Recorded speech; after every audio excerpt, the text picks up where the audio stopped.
आज निवडणूक लढवत आहात, निवडणुकीच्या रिंगणात उतरले आहात, तुम्ही मतदारांशी भेटत आहात, तर तुम्हाला काय समस्या जाणवल्या मतदारांच्या पण आणि तशाच इथल्या प्रभागाच्या? नमस्कार, मी संजू रावसाहेब आहे, प्रभाग क्रमांक 9 मधून मला राष्ट्रवादीतर्फे उमेदवार दिलेली आहे. समस्या अशी आहेत की यांनी कामं खूप केलेली, सगळी ही इनलिगल आहे. त्यांना काही व्हॅल्यू नाही. जे करायचे त्यांनी केलेलं नाही. हॉस्पिटल जे आहेत सरकारी हॉस्पिटल ते त्यांनी बांधलेली नाही. फालतूचे त्यांनी खर्च केलेला आहे. काही त्यात अर्थ नाही. लोक एवढी कंटाळलेली आहेत आणि आम्ही दोघेही उमेदवार इथे स्थानिक आहोत. इथे आमचे 25 ते 30 वर्ष गेलेले आहेत. ते रोडच्या त्या बाजूचे कुत्रे इकडे येऊन हे करतायत आणि त्यांना आम्हाला इथे मतदान करून द्यायचं नाही. त्यांना निवडून द्यायची नाही इथे, कारण इथे आमचा हक्काचा वार्ड आहे. आम्ही इथे लहानाचे मोठे झालो, तो हक्काचा वार्ड आम्हाला कसाही आम्ही तो मिळवणार. तुम्हाला वाटतं का इथला विकास झाला आहे म्हणून या प्रभागाचा? नाही. आता तुमचे पुढचं विजन काय असणार आहेत? हा प्रभाग विकसित करण्यासाठी तुम्ही कुठल्या योजना?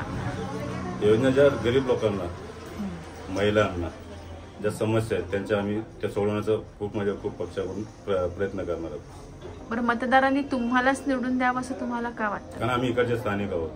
त्यांचा जो छेड होत आहे तो छेड होत नाही आणि आम्ही त्यांच्यासाठी रात्री अपरात्री कधीही त्यांच्यासाठी मदतीला आम्ही धावून जातो. नमस्कार, मेरा नाम आरती सुरेंद्र यादव है. मैं प्रभाग क्रमांक 9 से उम्मीदवार हूँ. यहाँ से रिस्पॉन्स अच्छा आ रहा है.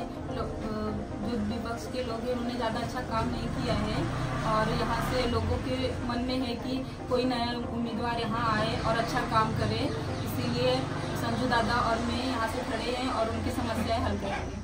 मैं हाथ जोड़ के आप लोगों से प्रार्थना करती हूँ कि हम नए उम्मीदवार हैं, हमें एक बार संधि दीजिए और संजू दादा और मैं हम जो भी समस्याएं होंगी हम दोनों आपको कभी भी आपके दिन हो या रात हो हम हमेशा आपके साथ रहेंगे और हमें जिताइए, ऐसी हमारी प्रार्थना है. धन्यवाद. तुम्ही इथल्या मतदारांना काय आव्हान करू इच्छिता? आव्हान एवढंच करणार आहे की आम्ही इकडचे स्थानिक उमेदवार आहोत. त्यांचा बघण्याचा दृष्टिकोन असा आमच्याकडे आहे की आम्ही नवीन उमेदवार, त्यांच्यामुळे ते आम्हाला निवडून देणार 100%. एवढे कंटाळलेत लोक ना की त्यांच्या समोर जाऊ नाही शकत. फक्त त्यांची गुंडागिरी, दादागिरी. आत्ताही ते नगरसेवक नसताना महिलांना एवढं विचित्र प्रकारे वागणूक देतात की त्या महिला सांगू नाही शकत. एवढ्या त्रास दिलेला आहे की नगरसेवक नंतर निवडून आल्यानंतर काय करते. त्याच्यामुळे पूर्ण आमच्या जनतेचा दोन्ही वॉर्डात आरतीताई आणि माझा बघण्याचा लोकांचा एवढा दृष्टिकोन वेगळा आहे की ते यावेळेस आम्हालाच विजयी करणार.